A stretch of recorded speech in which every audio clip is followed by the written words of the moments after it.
Waserstein.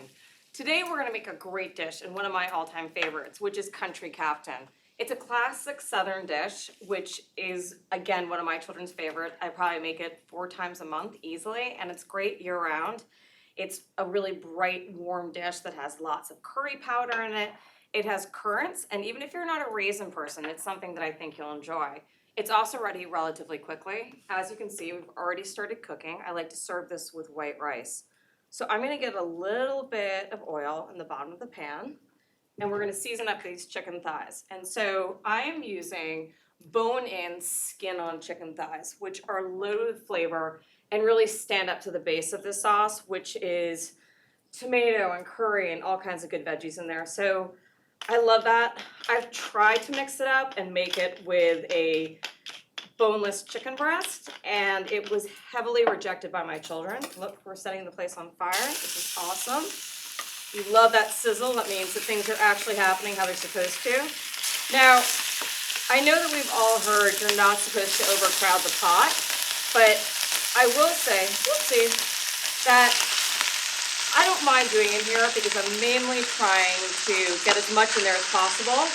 I have 6 chicken thighs, so you can assume 1 thigh per person. Let this cool down. You'll also notice that I'm seasoning the second side in the pot. That's just something that I really like doing, and it just makes it a little easier. All right, so we've got our chicken in here, and we want to get a little color on there because color equals flavor when we're cooking. The other ingredients that are going to go in is I have 2 stalks of celery, which have kind of been chopped up, a little rough dice, as well as 2 carrots that I've peeled. This is just going to be in there right now. And then I'm also going to throw in a pepper. So that's a big part. You see a lot in Southern cooking are peppers. So I like to add it in. One of my implements of destruction. Fantastic. Alrighty.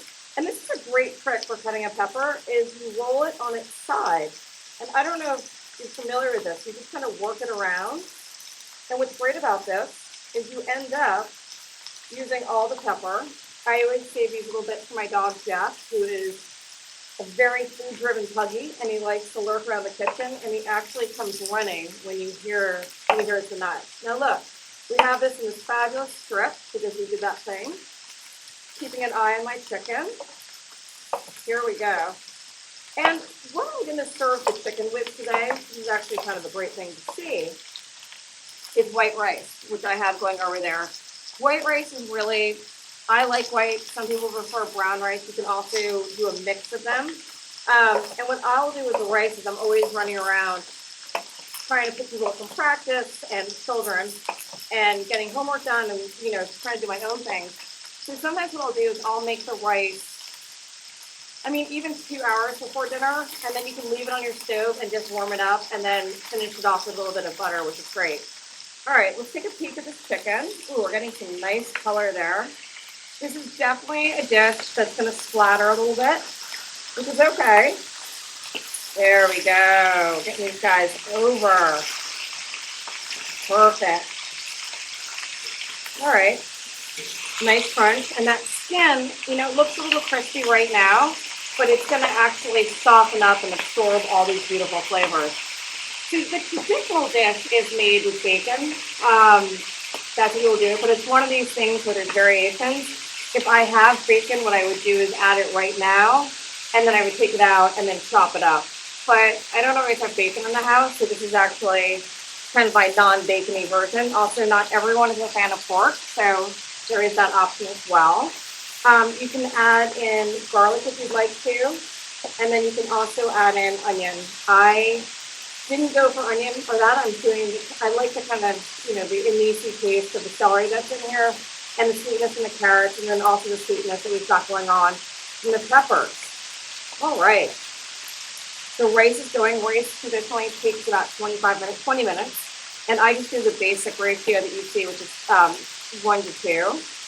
All right. So we've got this, and now what I'm going to do is I'm going to start adding my veggies in. And you could take the chicken out if you wanted to soften them up, but sometimes I'm just always about saving a dish because I'd like to not do as many dishes as I do. So there's no reason that you can't kind of like scoot this around. So what we're gonna do in here is we're gonna let these vegetables start softening up. And the chicken is definitely getting some cook time, which I think is really lovely because this is gonna cut down of what you have on the back end. Alrighty. Whoop. Runaway carrot. And again, the other thing I like about this dish is when I have, at least in this point of my life, I've got 4 kids and different practices and plays and lacrosse and all kinds of things. So what I'll do is I can also make this and it sits really well. So if you're kind of dealing with a bunch of different meals and you're really not sure how it's all gonna go, this is a good way to go. Although I've seasoned the chicken already, I wanna make sure to give the veggies their share. It's trying to heat up. Remember, every time you add something else to the pot, what's gonna happen is it's gonna bring the temperature down. All right, here we go. So we've got that going. Let's get that heat back up again, because otherwise it's looking a little soft. All right, now this is what really makes this dish a standout. Poor Jeffy, if he was here, he could have that right now. All right, this is what makes this dish a standout, is that it's the curry powder. And I like to get my curry powder in, because I feel like these herbs like this, oh my God, it smells like heaven. They like a little toasting themselves. So I'm using a little bit, I would say almost 3 tablespoons, which may seem like a lot, but it kind of, and you can play it by, what you like. I like the more bold curry taste in there, and it's certainly one of my kids' favorites. I'm gonna flip this around to get a little curry on the bottom. Very forgiving. Again, this dish, I've had it where I'm out of certain things and I just substitute. Oh, if you could smell this right now, that curry when it hits the heat is just something special. It really is. And, curry is a dish which is really wonderful for all the seasons. Fabulous. We're gonna add a can of tomatoes. This is a perfect example of being flexible. I was out of my traditional, so these ones actually have green chilies in them, which will just add more flavor. We're adding in our raisins. Okay, and they're really lovely. And then what we're gonna do is we're gonna put the cover on and jack the heat up. So I'm gonna serve this with a green bean. And what I like about this green bean is a little different. So I'm gonna give us a quick rinse, and this is gonna horrify some people, but we're not gonna add that much water in, because I really wanna keep these guys. So you're almost just using the water from the rinse. This is kind of a great trick to get them going. And so this stove can be a little tricky, so we wanna make sure we get this all up and running. We're gonna put we got that on high. I should have a cover pan. I'm gonna throw we're letting that come to temperature because it's super important. We've got our chicken. So this usually takes, I would say, about, half an hour. It comes together pretty quickly. You don't wanna add any extra liquid in there because the chicken and the tomatoes actually throw off an absolute ton of liquid. So the vegetables, they're all gonna, leach it down. Whoops, sticking. You don't wanna have any of that garlic paper in here. All right, chopping this down. And this is gonna give me just a little bit of flavor in there. I love this rough chopped garlic. It gets very sweet and very lovely. We're gonna do this. Perfect. There goes our top, and we're gonna just steam this up. Every pot has its lid, as does this one. Our rice is going. One way that I love to see if rice is still cooking is that you can still see right here that there's some steam coming out. So that gives me a sense there's still more liquid in there. The chicken is going full bore, so that should be super tasty. Kind of get everything tidied up. Now the different way that we're gonna do, this is quite a mess that I've made really quickly.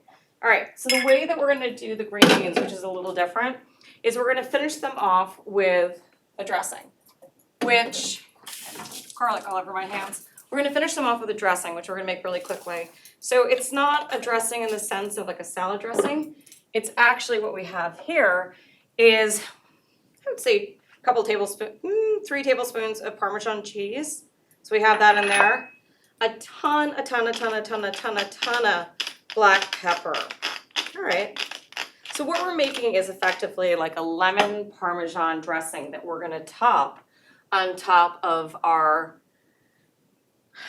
green beans, which are gonna be warm, so they're gonna kind of melt into it. We're gonna use the juice of half a lemon, and we're also gonna add the zest in there. Now, if I'd been thinking, what I would have done is zest. It's always zest then squeeze. But, you know, sometimes you get distracted or, I don't know, someone's doing something in the kitchen to drive you bonkers, and so you forget to do that. So all is not lost, it's just not as graceful. And you can see our chicken is really getting a ton of heat on it, and it's just beautiful what's gonna happen in there.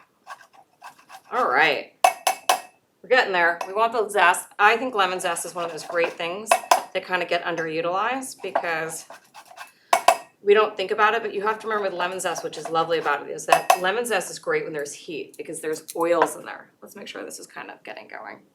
Yep, got the simmer, got that on high. All right, let's see. Here we go.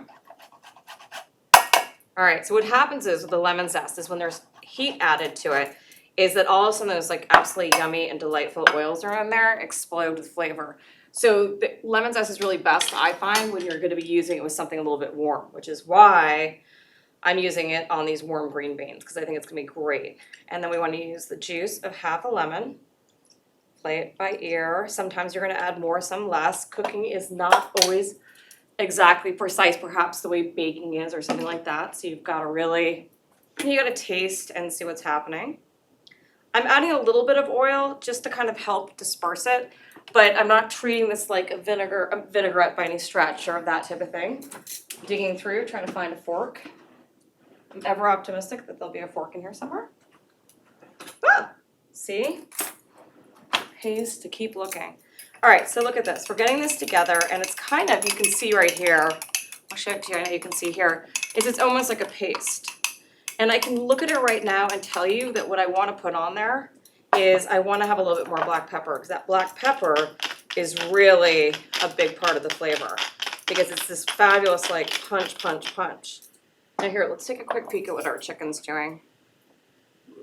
Now, as you can see, whoop, that's a little more heat than I would like, but we're really trying to fast forward this. Here, hold on a second. Let's take that heat down just a little bit. There we go. There we go. Yep. And all the veggies are starting to release their juices, which is great. So you're kind of in a lot of ways making this like really wonderful broth in here with the tomatoes, the veggies, the chicken. And then there's, I'm telling you, even if you're not a raisin person, you gotta try it with raisins because they literally melt into the sauce. And my son, who really hates raisins, certainly has never given me any guff. I'm gonna take a quick peek at my rice and see how that's going. Hands of Teflon, perfect. We're gonna turn that off and we're gonna let that sit. That looks like it's coming along nicely. Sometimes carryover heat, we forget about what a great tool that is. We're just kind of keeping an eye on everybody. There we go. Those guys are coming together. You can smell the garlic is releasing all of its yumminess, which is fantastic. And the rice, there we go. And what you want to do with rice is you always want to fluff it up a little bit.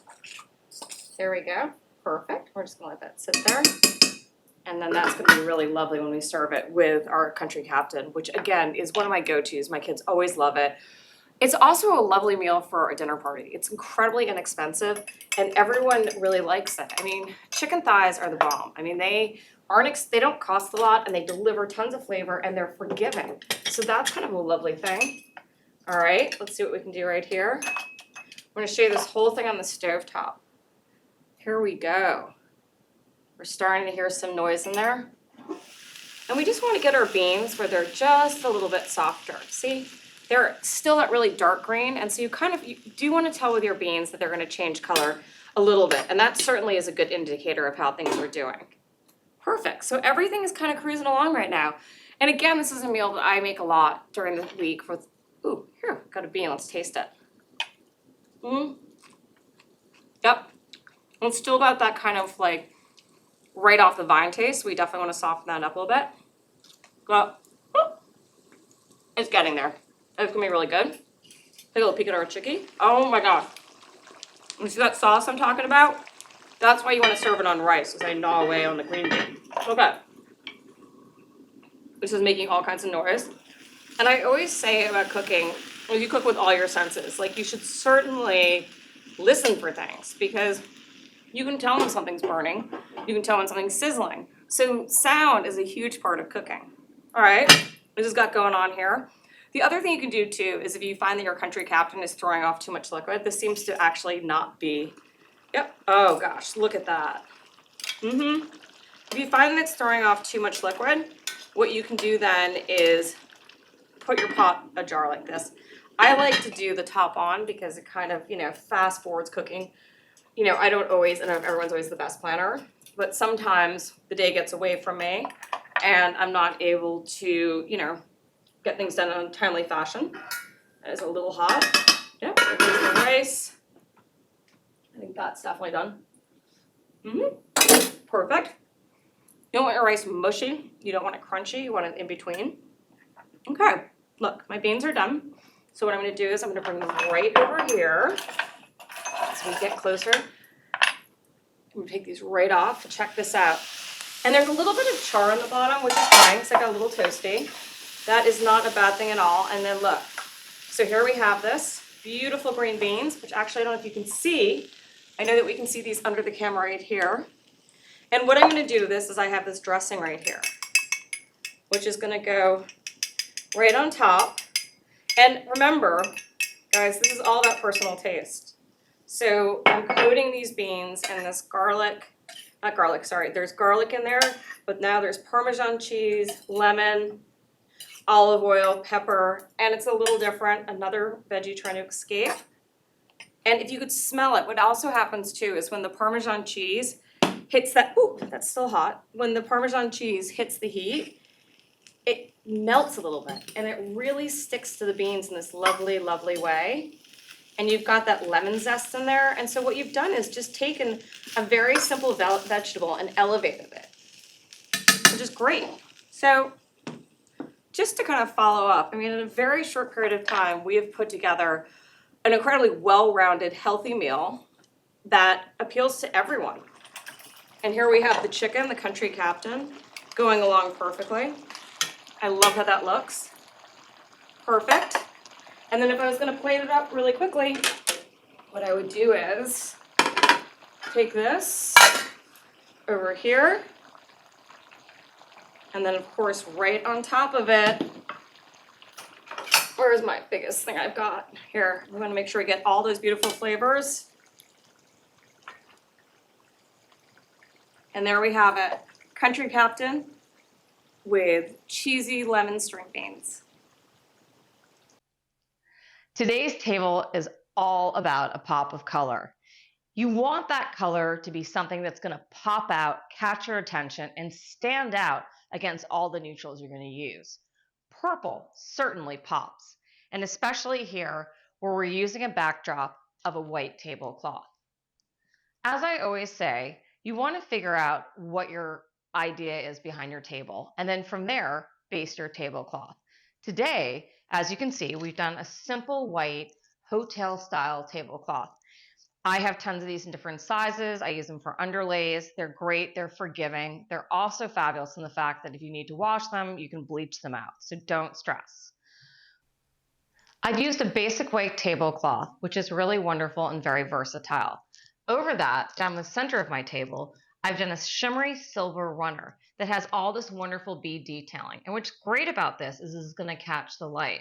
I should say that this table is certainly one that you're going to want to use in the evening because you're going to want to have those votives bouncing off of everything. On top of the runner, I've put a really pretty pop of purple, which is a hemstitch linen placemat, has a little detailing. On that, I'm going to pull these aside. I've done a black and white dinner plate.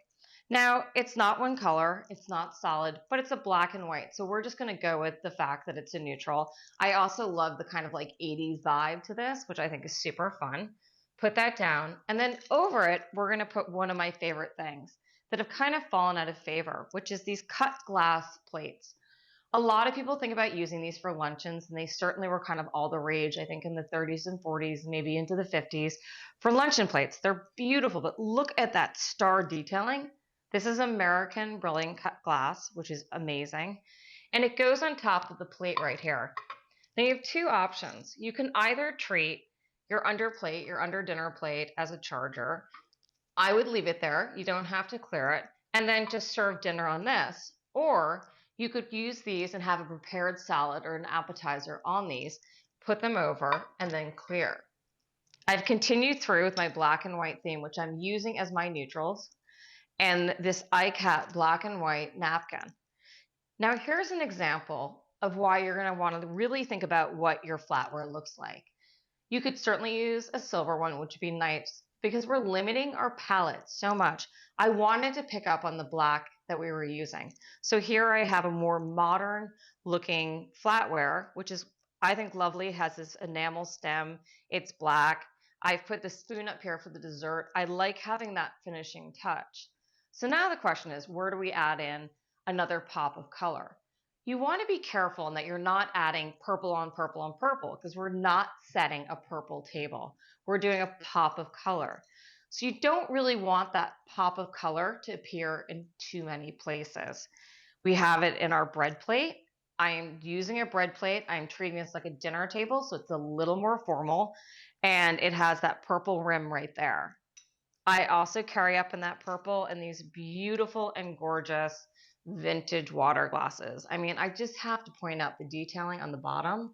I don't know if you can see that. That's purple right there. These are just one of my most favorite finds recently. I'd also like to note that there is a mix of silver and gold. On the wine glass right here, it is a simple crystal etched wine glass. I think these are probably, one of my favorite go-to glasses that I use. This is where it gets kind of fun. You'll notice on the table, there are no flowers. And what I like about this is it gives a little bit of a contemporary feel.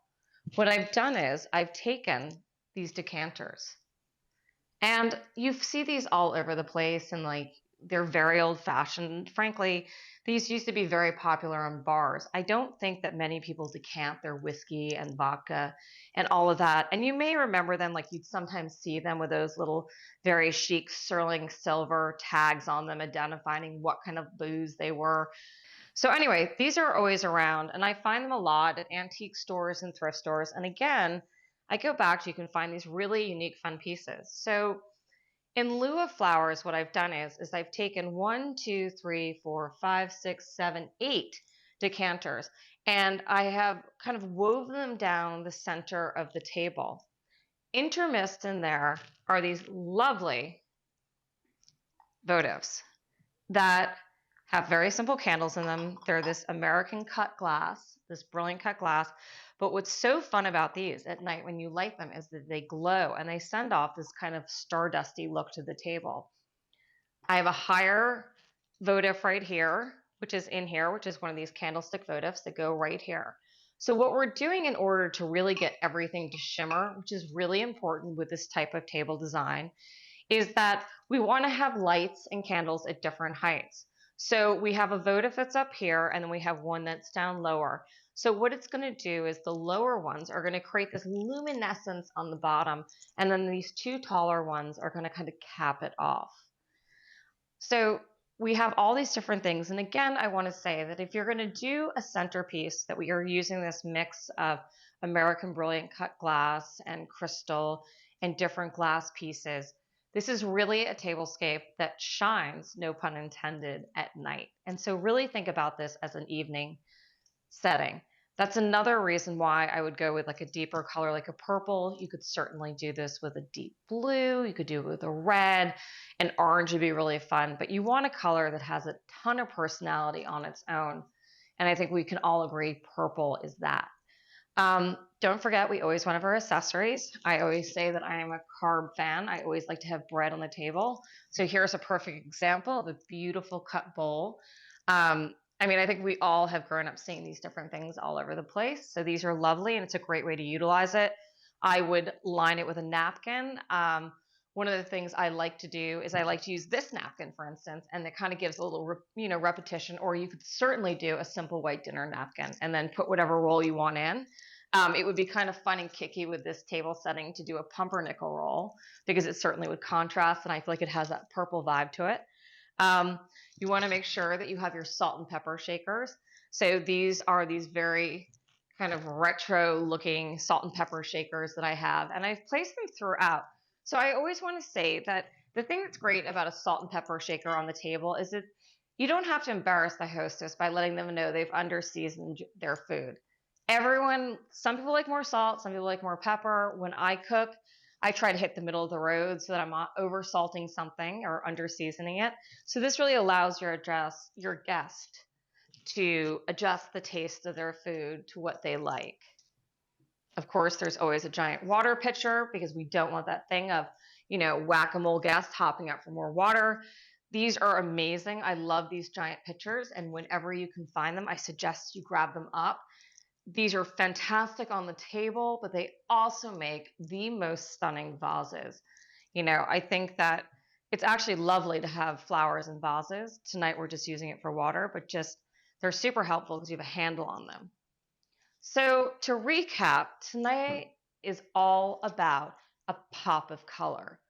And if we're going to do a pop of color, which is not using one color for the whole table, but a pop that shows up in really fun, dramatic ways, you need to make sure it's a color with lots of personality. I think purple certainly does that. I start out with a tablecloth, which is not going to distract. It's going to set a very neutral background. We have a centerpiece, which is flowerless, but still dramatic and beautiful. And the thing about it is, it has all these cut pieces all over it, which are going to shimmer and shine. Importantly, if we're going to do this type of centerpiece, we want to have 2 layers of light. And this is sure to be a table your friends are going to remember.